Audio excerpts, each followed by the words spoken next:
that bin Laden separated his leaders, spread them around because he expected an attack, and there was no response.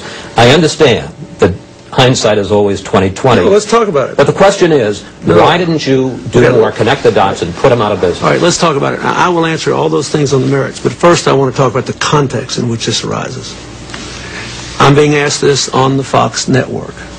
ABC just had a right-wing conservative running their little pathway to 9/11, falsely claiming it was based on the 9/11 Commission report, with 3 things asserted against me directly contradicted by the 9/11 Commission report. And I think it's very interesting that all the conservative Republicans who now say I didn't do enough claimed that I was too obsessed with bin Laden. All of President Bush's neocons thought I was too obsessed with bin Laden.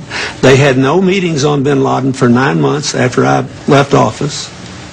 All the right-wingers who now say I didn't do enough said I did too much. Same people. They were all trying to get me to withdraw from Somalia in 1993, the next day after we were involved in Black Hawk Down, and I refused to do it and stayed 6 months and had an orderly transfer to the United Nations. Okay, now let's look at all the criticisms. Black Hawk Down, Somalia. There is not a living soul in the world who thought Osama bin Laden had anything to do with Black Hawk Down, or was paying any attention to it, or even knew Al-Qaeda was a going concern in October of '93. I understand. No, wait.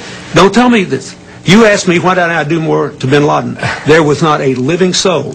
All the people who now criticize me wanted to leave the next day. You brought this up, so you get an answer. But you I'm can't perfectly happy to take it. Secondly, bin Laden says that bin Laden may have said bin Laden says but it showed the weakness of the United States. But it would have shown the weakness if we'd left right away. But he wasn't involved in that. That's just a bunch of bull. That was about Muhammad Aidid, a Muslim warlord, murdering 22 Pakistani Muslim troops. We were all there on a humanitarian mission. We had no mission, none, to establish a certain kind of Somali government or keep anybody out. He was not a religious fanatic. There was no Al-Qaeda. With respect, if I may, instead of going through 93 and 96... No, you ask it. You brought it up. May I ask you a general question and then you can answer? Yeah. The 9/11 Commission, which you talked about, and this is what they did say, not what ABC pretended they said. What did they say? They said about you and President Bush, and I quote, "The U.S. government took the threat seriously, but not in the sense of mustering anything like the kind of effort that would be gathered to confront an enemy of the first, second, or even third rank." First of all, that's not true with us and bin Laden. Well, I'm telling you, that's what the 9/11 Commission said. Let's look at what Richard Clark said. Do you think Richard Clark has a vigorous attitude about bin Laden?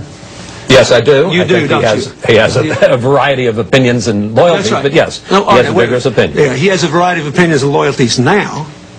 But let's look at the facts. He worked for Ronald Reagan. He was loyal to him. He worked for George H.W. Bush. He was loyal to him. He worked for me, and he was loyal to me. He worked for President Bush. He was loyal to him. They downgraded him and the terrorist operation. Now, look what he said. Read his book and read his factual assertions, not opinions, assertions.